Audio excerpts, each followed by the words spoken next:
Bienvenue dans cette nouvelle vidéo qui a pour but la création d'une page web en HTML5 et CSS3. Donc, de là, nous devons d'abord savoir différencier le HTML du CSS. Donc, le HTML sera donc ce qui constitue la structure de base de la page web. Donc, ce qui sera affiché sous forme de texte de façon brute. Et le CSS, quant à lui, sera là pour tout ce qui est mis en forme, style, couleur, taille. Et bref, ce sera de la décoration qu'on va apporter à notre page qui a été écrit en texte brut dans du HTML. Donc, pour créer une page web, c'est très simple. Nous allons juste créer un fichier avec l'extension .html. Donc, test.html. Ensuite, à l'intérieur, nous devons écrire une syntaxe de base qui représente la structure même d'une page HTML. Et cela se fait très simplement. Comme vous avez vu, là, je ne marque que pour le point d'exclamation et j'ai déjà des suggestions. Et quand j'appuie Entrée, ça me génère une structure de base. Donc, c'est très simple. Ici, nous avons donc maintenant cette balise qui précise dans le navigateur que c'est effectivement un fichier HTML. Là, nous avons la balise HTML qui va contenir tout notre code. Langue, c'est justement la langue interprétée par le navigateur qui sera anglais. Il y a aussi FAES pour espagnol. Là, c'est le header et cette balise ici contient donc justement comment seront représentés les abréviations et les caractères spéciaux à l'intérieur de la page. Ici, comme c'est là, la balise title contient le titre du document. Body, c'est le corps et on ferme la page HTML. Donc, maintenant que nous avons créé notre fichier, puis notre page, notre fichier qui va contenir les éléments de notre page, nous devons maintenant voir comment organiser notre texte. Et pour cela, j'ai préparé un fichier qui s'appelle page1.html qui va contenir tous ces éléments-là.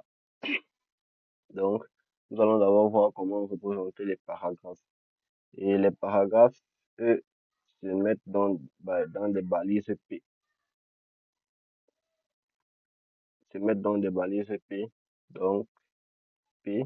Et je mets peut-être, voici ma première page.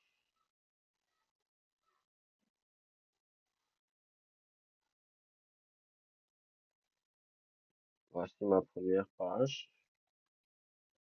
Nous allons voir directement le rendu, actualisé. Et voici ma première page là. C'est un paragraphe que je viens d'insérer. Ensuite, nous avons les titres.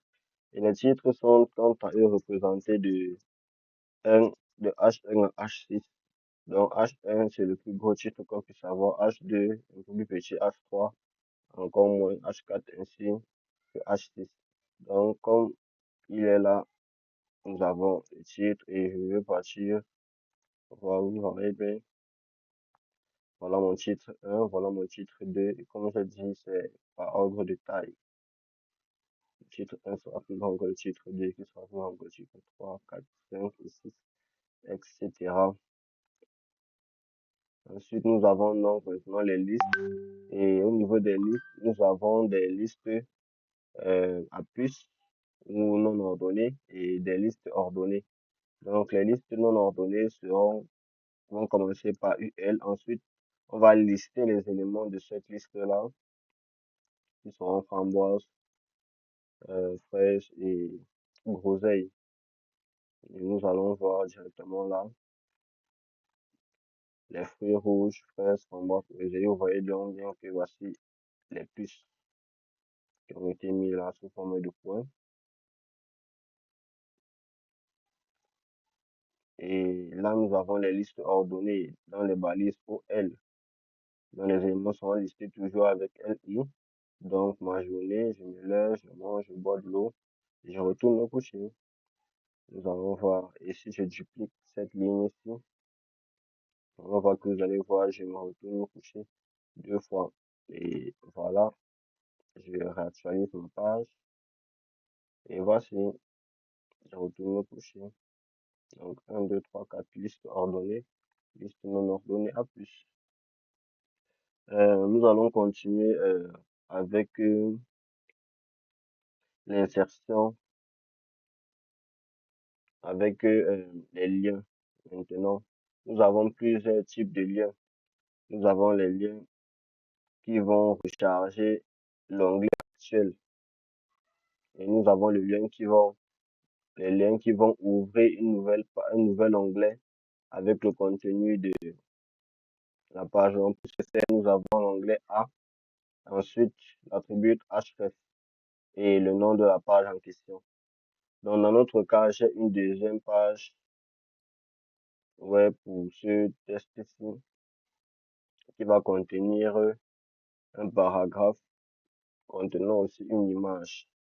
Et en passant, nous allons voir comment représenter une image comment mettre une image dans notre page. Donc, dans la page 2, il n'y aura qu'une seule image. Et cette image sera appelée via la balise IMG avec un titre et une description de la photo et bien évidemment la source de la photo. Donc, comme je suis dans dans le même répertoire qui est apprenez les fondamentaux de HTML5, voici l'image en question et la source est évidemment cette image-là. Donc, nous allons revenir au niveau de la page 1. Qui disait, nous avons les liens externes qui vont rediriger vers des autres pages. Ces deux liens sont des liens externes et ces trois liens sont des liens internes parce que ceci reste sur la page. Donc, href, un href paragraphe va nous rediriger vers mon ID, vers l'élément qui a un ID paragraphe ici. Donc, vous voyez, là, ce sont des liens internes. Titre, on aura appelé vers l'onglet titre, liste, on aura appelé à, pardon, l'élément liste. Dans tout à l'heure, nous allons voir à la pratique. Je recharge ma page.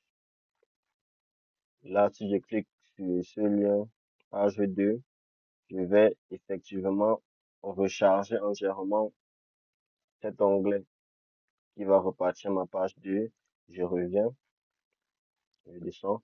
Et maintenant, bonjour, je souhaite, attendez, bonjour, je vais prendre ma deuxième page. Celle-ci va créer un nouvel onglet contenant la page numéro 2. Donc, ces deux liens sont des liens externes car ils rechargent entièrement la page pour afficher une autre page web. Donc maintenant, vous allez voir, ceux-ci sont des liens internes parce que quand je clique sur paragraphe, il me ramène justement euh, à l'élément paragraphe que j'ai créé avec cet ID paragraphe. Quand je clique sur titre, il me ramène aux éléments, à la balise à laquelle j'ai mis mon ID titre et liste, même chose. Donc, je crois que, et nous avons bien vu comment rajouter une image. Et voici l'image en question que j'ai rajoutée.